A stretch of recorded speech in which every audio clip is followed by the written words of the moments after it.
where we want to. We need to do drainage. I am the camp manager.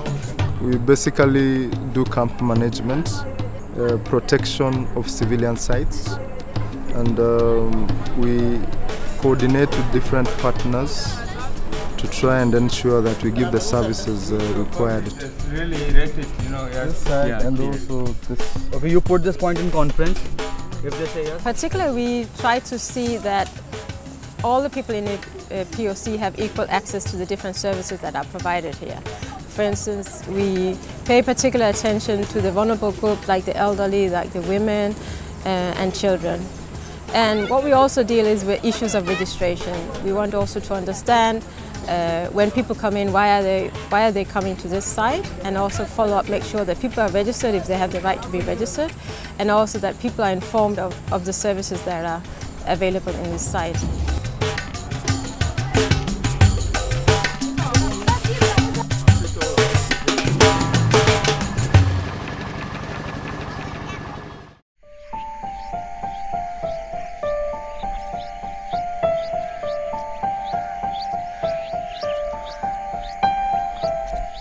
Malakal had a population of like 170,000 people. Right now the town is empty. We have maybe SPLS soldiers there.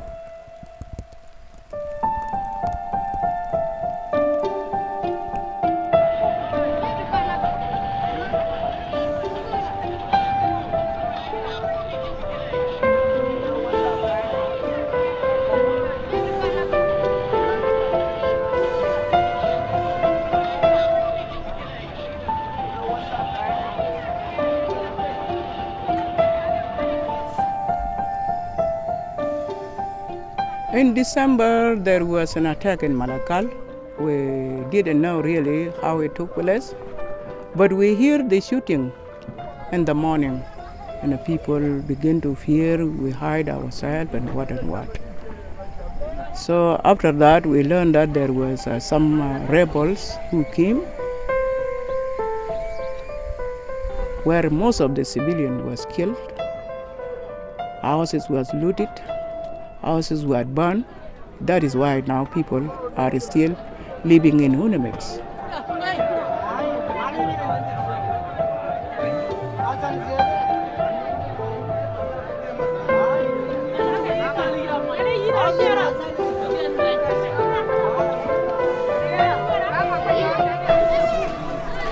I think it was quite wild.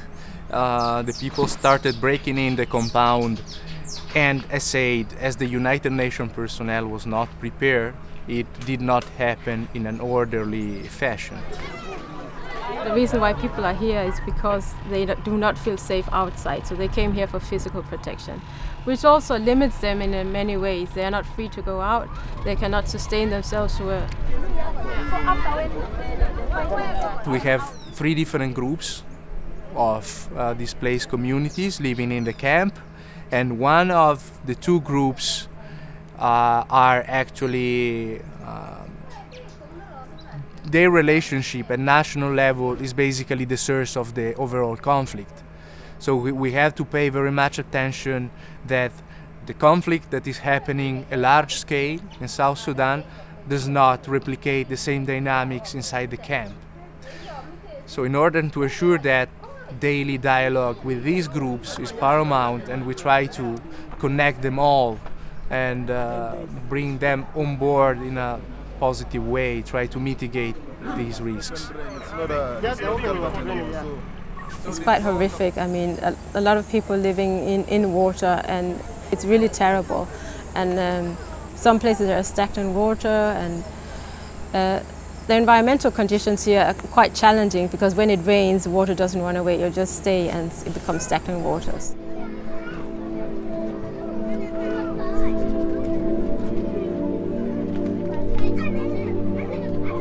And now it become a rainy season. The place is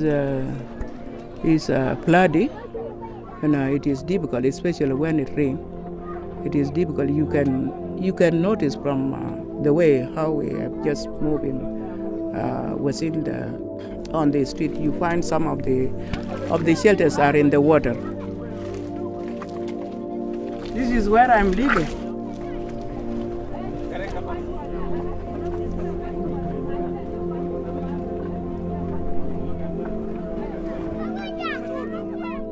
So each person living in a camp should have at least 30 square meters for living space.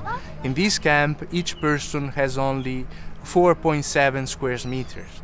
So congestion is one of the major problems we are having in this camp, because besides not being very human as such, is also increased the risk of spreading of diseases. So the number of malaria cases increased a lot in the past weeks. Wash all fruits and vegetables properly with safe and clean water. Ensure that food is thoroughly cooked and served and eaten while still very hot. Cholera germs cannot survive in very hot and properly cooked food. When you see any of your brothers and sisters in the community with the symptoms of cholera, don't wait. Urgently seek treatment. All community members, we all pledge to follow 5 steps of protection against cholera. Our community will be safe. Due to rain and insecurity, we cannot be able to get our stuff here by road, and it's quite far. The road infrastructure is not good. So the only way we can be able to do it is by air. We have to charter flights. There was a system in place to deliver goods by barges and boats, but has been jeopardized by the conflict. Security-wise is isolated, geographically speaking. So everything that we are bringing here, all the supplies, all the materials, has to be flown by plane. It is very expensive to do this level of operations, and also it poses a lot of risks, because in case that Malakal is out of control again in terms of security, then all the operations they are gonna be halted, and this is a real issue that we have already experienced. At the beginning, we had for 6 weeks only 2 flights from the block clusters. And that posed a lot of limitations to our operations.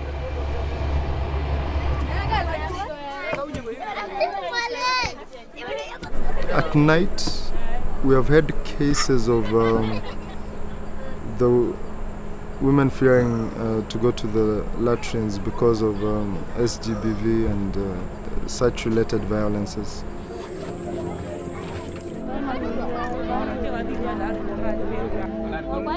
Even if you look at the population here, you'll see that there's actually a majority of women in the camp, and there is a majority of female-headed households.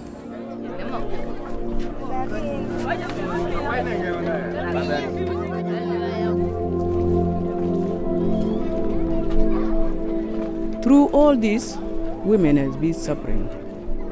Women are raped, children are abducted, women are beaten, women are threatened, and women suffer all the consequences of this war.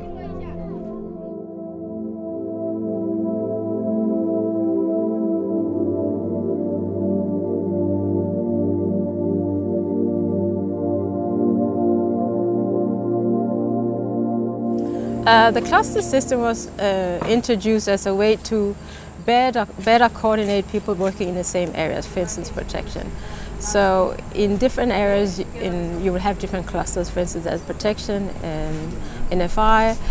So it will be the actors working in those areas coming together and coordinating and finding out how they can complement each other instead of overlapping. Talk of WASH, that's water and sanitation. So provision of water to the IDPs and sanitation facilities to the IDPs, latrines, and also hygiene promotion.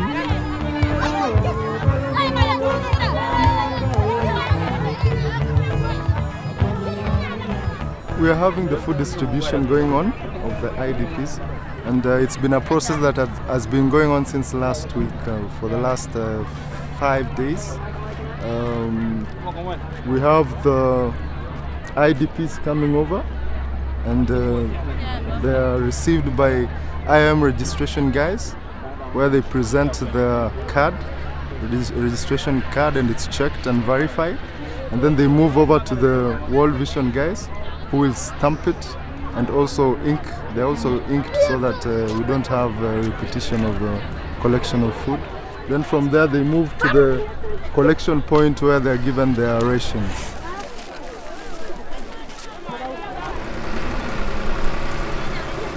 The IDPs, they were not receiving water at all. So in 4 or 5 days, IOM had to set up this emergency system. We have one intake, and then over there we have the water pump. And with that water pump, we are able to provide a flow of 12 cubic meters per hour. That gives us around 150 and 200,000 liters per day. With this amount of water, we are able to provide between around 13-15 liters per person per day of safe drinking waters for the IDPs. And then we have health services that are being offered to them. We have IMC, we have MSF, who are assisting in giving health facilities and running the hospitals within the POC.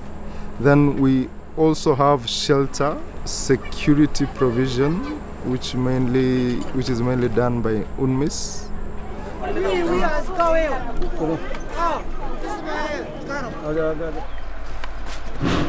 We have around 2 million and a half of aquatabs that expire in 2017, and we are trying to get them back to the track.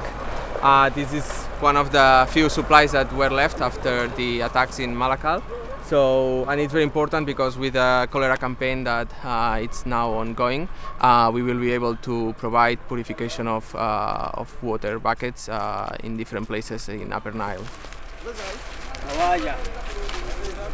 Another thing that camp management together with other partners have started is a women's committee. And the idea is that committee can serve several purposes. One, that women can discuss among themselves what are the issues, and then they can bring it forward to the partners working there, humanitarian partners working there. The crisis that happened to Malakal, many women, some of them got killed, some were raped, some were abducted, even children. We have missing people up to now, which we don't know where they were taken. This can cause harm to their body also. It has been agreed that there are 2 health providers where survivors of gender-based violence can go. One of them MSF and the other IMC Center. So they can go there and receive medical treatment. But what is also available is psychosocial counseling.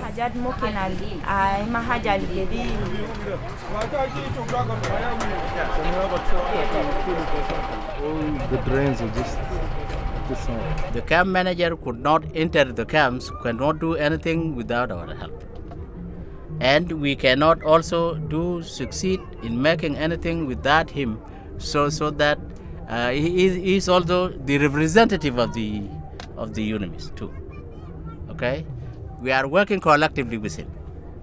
He has got any problem, we come and share it. We have got problem, we tell him, then we share it. And all of us go back to UNMIS. That's the whole umbrella. Mr. Chairman, thank you for the agenda that you've mentioned from your end.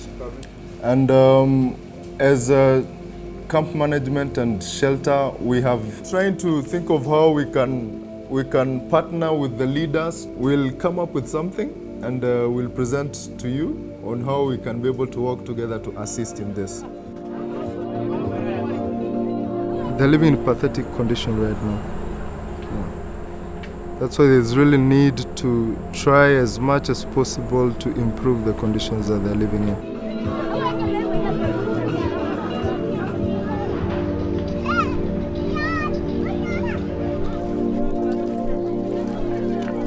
But for me as a citizen of this country, I wish South Sudan one day will be a good country. But when?